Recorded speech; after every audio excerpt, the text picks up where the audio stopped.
Bienvenue dans cette nouvelle édition de la matinale de l'informaticien et de l'infocr, où nous recevons Yvan Rogissard Bonjour de Bertrand. Zscaler. Euh, et on va parler ensemble du mot de l'année 2025, que ce soit pour la conformité avec DORA, NIS2, avec aussi les demandes de plus en plus pressantes face aux nombreuses attaques. On va parler de résilience. Ouais. Et justement, vous venez de sortir, vous, Zscaler, une étude intéressante sur le sujet. Et ma première question, ça serait, mais comment ils définissent les entreprises, comment elles définissent la résilience? Ouais. C'est une très bonne question parce que c'est un vaste sujet on a interrogé à peu près 1700 IT leaders à travers le monde, en Europe également, avec un focus aussi sur des sociétés très françaises. Et ce qu'on voit en effet, c'est que quand on les interroge sur leur cyber-résilience, très rapidement, on rentre dans une discussion de quelles sont les mesures, les moyens que j'ai mis pour me prémunir, la prévention par rapport à la cyberattaque. Et c'est flagrant, on a une confiance très importante des leaders IT sur le fait qu'ils ont mis en place les mesures appropriées par rapport au risque d'une cyberattaque et la problématique de la résilience. Et on a un paradoxe, c'est qu'en fait, autant il y a donc 92% qui pensent qu'ils sont bien prémunis, mais néanmoins, il y en a 60% qui pensent qu'ils vont se faire attaquer dans l'année, 43% dans les 6 mois. Et je crois que la France, parce qu'on est en France, c'est un tiers des IT leaders français qui disent « Ouais, dans les 6 mois, je vais me faire attaquer ». Donc en fait, on a ce paradoxe-là qui reflète finalement cette définition de la cyber-résilience. Et c'est intéressant de creuser un petit peu derrière parce qu'en fait, oui, il y a tous les moyens de protection, les firewalls, les antivirus, les proxys, toute cette catalogue de solutions qu'on a souvent, qui rajoute parfois d'ailleurs de la complexité, on parlera de la complexité tout à l'heure, mais il y a des choses qu'on oublie en fait, c'est la partie amont, c'est-à-dire comment je peux être proactif versus réactif.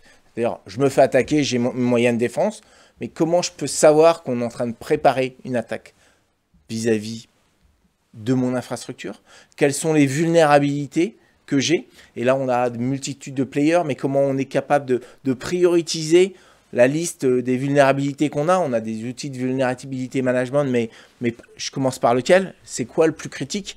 Par rapport à quoi? Par rapport à mon infrastructure, par rapport à mes users, par rapport à mes données, par rapport au business. On a une notion de corrélation entre le risque cyber et le risque business qui est insuffisamment fait. Hein. Il y a 36% des gens qui disent qu'ils font une corrélation entre le risque cyber et le risque business. Si on prend le chiffre inversé, ça veut dire 2 tiers des entreprises qui finalement ont un risque cyber qui fonctionne en isolation par rapport au risque business, qui est un peu gênant d'un point de vue du risk management. Tu as parlé de NIS2, de DORA, c'est des choses qui sont très présentes. Le risk management est associé le business risk management. Est-ce qu'une société peut fonctionner avec certaines parties de son SI impactées? Oui. C'est quoi les crown jewels, hein, les joyaux de la couronne? C'est quoi les applications qui absolument doivent fonctionner en permanence parce que sinon le business s'arrête? Alors justement, on a commencé. Quels sont les principaux enseignements de cette étude?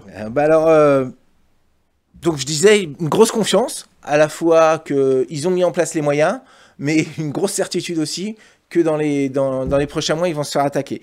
Derrière, en fait, le point le plus important, c'est qu'il y en a beaucoup qui considèrent qu'ils n'ont pas assez de ressources, pas assez de moyens pour mettre en place la défense qu'ils voudraient mettre en place. Et il y en a 80% qui sont d'accord en disant que ce chantier-là va devenir de plus en plus prégnant sur l'année prochaine. Donc, quand tu dis que c'est le mot de l'année, c'est également le mot de ces leaders IT, puisqu'en fait, ils sont presque plus de 80% d'accord, comme ça va être leur sujet majeur. Comment ils vont faire face à leurs attaques et leurs problèmes de résilience. Et puis derrière, il y a la compliance, NORA, NIS2 qui sortent et qui amènent forcément les gens à adopter, on va dire, aussi des comportements et des démarches pour être conformes. Et je pense que c'est pas le but, c'est pas d'être conforme, c'est d'avoir les bonnes cyber-résiliences. Alors, Zscaler, vous êtes entre guillemets un des pionniers et un spécialiste du concept du Zero Trust. Et clairement, qu'est-ce que vous apportez, entre guillemets, dans la résilience? J'avais envie de vous dire, mais qu'est-ce que vous faites là? Mais qu'est-ce qu'on fait là? En fait, on intervient un petit peu sur les 3 domaines que j'ai essayé de citer. Évidemment, on a tout ce qui est prévention, comment on casse une attaque, comment on casse la kill chain attack. Mais on a lancé aussi toute une série d'offres, notamment pour être en amont, anticiper. C'est toutes les offres autour de ce qu'on appelle la deception technology, c'est les leurres en cyber. C'est finalement comment je vais orienter des attaquants vers des faux. Et en fait, si des gens c'est le champ de mine. C'est le champ de mine militaire, en fait. Ils vont aller attaquer un système ou ils vont essayer d'aller se connecter sur un système qui est juste un leurre. Donc, en fait, ça veut dire qu'il y a quelque chose. Et puis, qu'est-ce qu'ils veulent faire sur ce leurre? Quelle vulnérabilité ils essayent d'exploiter sur ce leurre-là? Et ça va me donner des idées et des priorisations sur comment je gère ma vulnérabilité de façon unifiée, c'est ce qu'on appelle Unified Vulnerability Management, comment on priorise les rémédiations de ces vulnérabilités, et là où on met le focus pour bloquer ce qui va être le plus critique. Et donc là, il y a la cartographie des risques cyber qui doivent être attachés aux risques des métiers. Donc ça, c'est un champ important sur lequel Zscaler a développé des solutions pertinentes au cours des dernières années. Le deuxième point qui est un peu lié à notre credo de départ, c'est la notion de Zero Trust. C'est-à-dire, à partir du moment où je fais confiance à personne, à partir du moment où j'ai pas de surface d'attaque, je vais construire une résilience by design. Si je segmente l'ensemble des compartiments de mon système informatique, c'est-à-dire si j'ai des gens qui ont le droit d'accéder et si je vais vérifier systématiquement le droit d'accès d'une personne, d'une source à une destination, eh bien en fait, je vais cloisonner les environnements. Cette compartimentisation, cette segmentation, c'est ce qui va aussi améliorer ma résilience by design. Et ça, c'est des points importants que le Zero Trust amène. Alors, c'est pas forcément dans la tête naturelle des gens en disant le Zero Trust, c'est surtout un concept de faire fonctionner une sécurité accrue entre un utilisateur et une application. Je m'en sers à la maison, au bureau, peu importe. Je vérifie mes tiers, je vérifie mes utilisateurs, mes employés. Mais la notion de sécurité by design, faire disparaître la surface d'attaque, segmenter, cloisonner, et puis derrière avoir l'ensemble des informations, des accès, des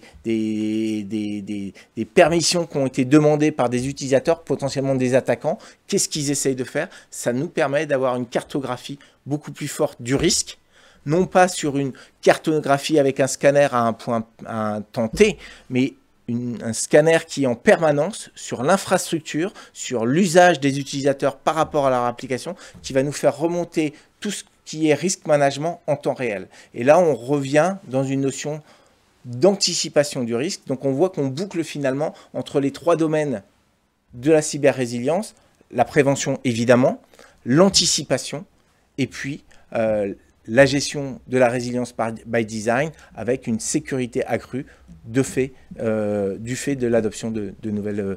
Et sur votre plateforme, il est possible d'automatiser parce que dans une grande entreprise... Oui, il y en a des événements qui se passent. C'est l'enjeu. C'est l'enjeu, c'est d'aider. Alors, on parle beaucoup d'AI. On va pas faire une émission sans parler d'AI. Ça serait pas une émission cyber ni IT. Et l'AI nous aide beaucoup. On sait que c'est une menace également. C'est-à-dire que les attaquants vont beaucoup utiliser l'AI.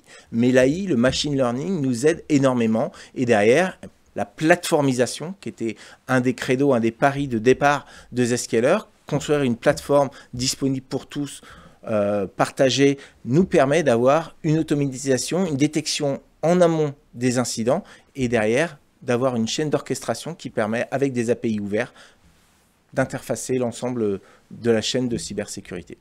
Yvan Rogissard, je vous remercie. Et puis à très bientôt dans une nouvelle édition de la matinale de l'informaticien et de l'info cyber risque. Au revoir.